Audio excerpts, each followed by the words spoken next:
రాజులకు రాజు ప్రభులో ప్రభు అయిన యేసుక్రీస్తు నామంన మీకు శుభములు. ఈరోజు దేవుడు మనకు అనుగ్రహించిన వాక్య ధ్యానము అపోస్తలుడైనటువంటి పేతురు రాసిన మొదటి పత్రిక 1వ అధ్యాయము 3-4 వచనములు. మృతులలో నుండి యేసుక్రీస్తు తిరిగి లేచుట వలన జీవముతో కూడిన నిరీక్షణ మనకు కలుగునట్లు, అనగా అక్షయమైనదియు నిర్మలమైనదియు వాడబారనిదియునైన స్వాస్థ్యము మనకు కలుగునట్లు ఆయన తన విశేష కనికరము చొప్పున మనలను మరలా జన్మింపజేసెను. ప్రియులారా, ఈ వాక్య ధ్యానాన్ని మనం పరిశీలించినట్లయితే తండ్రి అయినటువంటి దేవుడు మృతులలో నుండి యేసుక్రీస్తు ప్రభువారిని తిరిగి లేపాడు. తిరిగి ఆ జీవాన్ని ఆయనకు అనుగ్రహించాడు. అంటే జీవముతో కూడినటువంటి నిరీక్షణ మనకు కలుగునట్లు, అనగా యేసుక్రీస్తు ఎలాగూ మృతులలో నుండి తిరిగి లేచాడో ఆ తర్వాత మనము కూడా ఆయనలాగా తిరిగి లేచి నిత్యమైనటువంటి స్వాస్థ్యాన్ని పొందుకునేటట్లు ఆయన ఎలాగూ మనందరినీ తిరిగి లేపుతాడో, క్రీస్తులో పాలిభాగస్థులమైన మనందరికీ ఆ ధన్యతను ఎలాగూ అనుగ్రహించాడు అనేది ఇక్కడ వివరించడం జరిగింది. అయితే అక్కడ తిరిగి మనలను లేవజేసేటువంటి ఆ యొక్క ప్రక్రియలో జీవముతో కూడినటువంటి నిరీక్షణ మనకు కలుగుతున్నట్లు, అంటే తిరిగి మరలా మనకు ఒక జీవము ఉంది. అంటే ఆత్మ నశించదు, కేవలం ఈ శరీరం మాత్రం నశిస్తుంది. భూలోకంలో ఉన్నంతకాలం ఈ శరీరంతో జీవిస్తాము, అది నశించిపోతుంది. తర్వాత ఆత్మ దేవుని యొద్ద యుగయుగములు జీవించినప్పుడు మనకు మహిమ శరీరం అనేది వస్తుంది అనేటువంటి నిరీక్షణ ప్రతి ఒక్కరికి మనలో కలిగేటట్లు ఎలాంటి నిరీక్షణ ఇచ్చాడంట, ఎలాంటి వాగ్దానం ఇచ్చాడంట, ఎలాంటి జీవాన్ని ఇచ్చాడంట? అక్షయమైనది, అంటే ఇక క్షయము కానిది, ఇక ఎన్నటికీ నశించిపోనిది.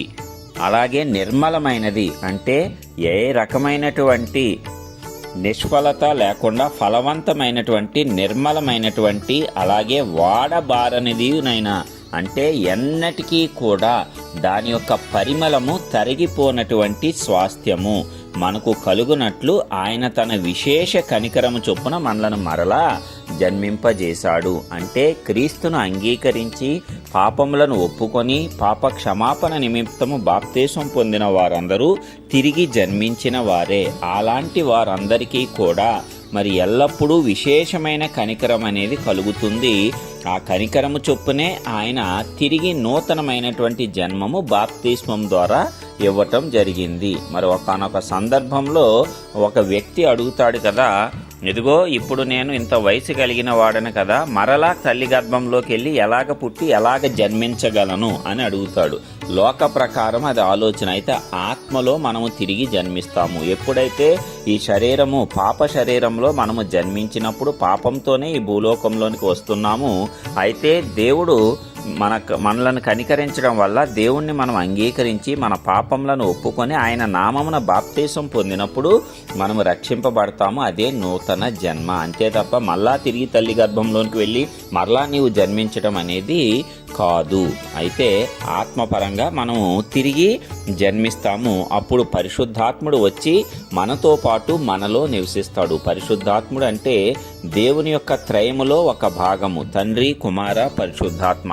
అలాంటి పరిశుద్ధాత్ముని బాప్తిస్మం ద్వారా మనలో శాశ్వతంగా క్రీస్తు రక్తం ద్వారా ఆయన ముద్రించి ఉన్నాడు. కాబట్టి మనకు ఆ శాశ్వతమైనటువంటి జీవము కలుగుతుంది అనేటువంటి నిరీక్షణ ఇంకా పెరుగు నిమిత్తము ఆ పరిశుద్ధాత్ముడు మనలను నడిపిస్తూ ఉంటాడు. ఇదంతా కూడా తండ్రి అయిన దేవుని యొక్క విశేషమైన కనికరము చొప్పునే మనకు అనుగ్రహింపబడింది. లేని ఎడల మనం చేసిన పాపములను బట్టి ఆయన శిక్షించదలిస్తే ఎప్పుడో మనమందరము నశించిపోవలసిన వారము. ఎందుకంటే ఒకసారి అలాగనే ఆయన చేయటం కూడా మనం పరిశుద్ధ గ్రంథంలో చూస్తాం. నరుల యొక్క ప్రవర్తన వల్ల విసిగిపోయి ఉన్నప్పుడు కేవలము నోవహు అతని కుటుంబము తప్ప ఎవ్వరూ కూడా ప్రపంచంలో రక్షించబడలేకపోయారు. మహాజల ప్రళయం ద్వారా కేవలము 8 మంది మాత్రమే రక్షించబడి మిగిలిన లోక జనులు, పశువులు అన్నీ కూడా నశించిపోవటం మనము చూస్తున్నాం. దాని తర్వాత దేవుడు బాధపడి నరుల యొక్క హృదయాలోచన ఎల్లప్పుడూ కేవలము చెడ్డదే, వారు పుట్టుక నుంచే పాపులు కాబట్టి అలాగే ప్రవర్తిస్తారు, ఇక మరలా వీరిని బట్టి నాశనం చేయటం అనవసరమని చెప్పి తన కుమారుణ్ణి పంపించి మన పాపదోషములన్నిటినీ ఆయన మీద మోపి ఆయనను మనందరి నిమిత్తము అర్పణగా అర్పించి ఆయన మరణము ద్వారా పునరుద్ధానం ద్వారా మనకు నిత్య జీవాన్ని ఇచ్చాడు. ఎలాగూ క్రీస్తు చనిపోయి తిరిగి లేచాడో, క్రీస్తును అంగీకరించిన అందరూ కూడా చనిపోయి తిరిగి లేచి యుగయుగములు కూడా తండ్రి అయిన దేవుని రాజ్యములో జీవించటానికి కొనుపోబడతారు.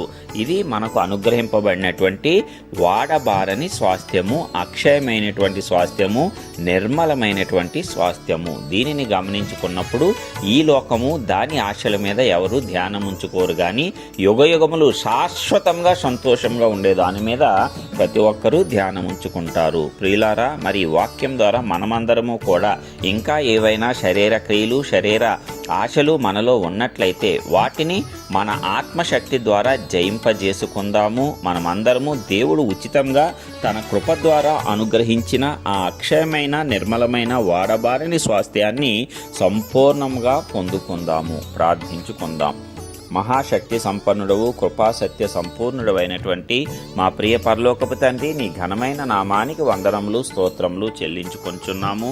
నీ కృప చొప్పున ఇప్పటి వరకు మమ్మల్ని భద్రపరిచి కాపాడిన విధానమును బట్టి నీకే స్తోత్రములయ్యా. ఇదిగో నీవు గొప్ప దేవుడవు, కనికరము చూపించేటువంటి వాడవు నాయనా.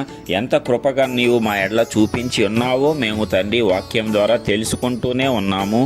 నీవు మమ్మల్ని రక్షించటానికి నీ కుమారుణ్ణి మా బదులుగా అర్పించి ఉన్నావు. అంతేకాకుండా నీ కుమారుడు ఎలాగైతే మృతులలో నుండి తిరిగి లేచాడో మేము కూడా తిరిగి లేచున్నట్లు నీవు మాకు గొప్ప కృపను, శాశ్వతమైన కృపను అనుగ్రహించినందులకై నీకే స్తోత్రములు.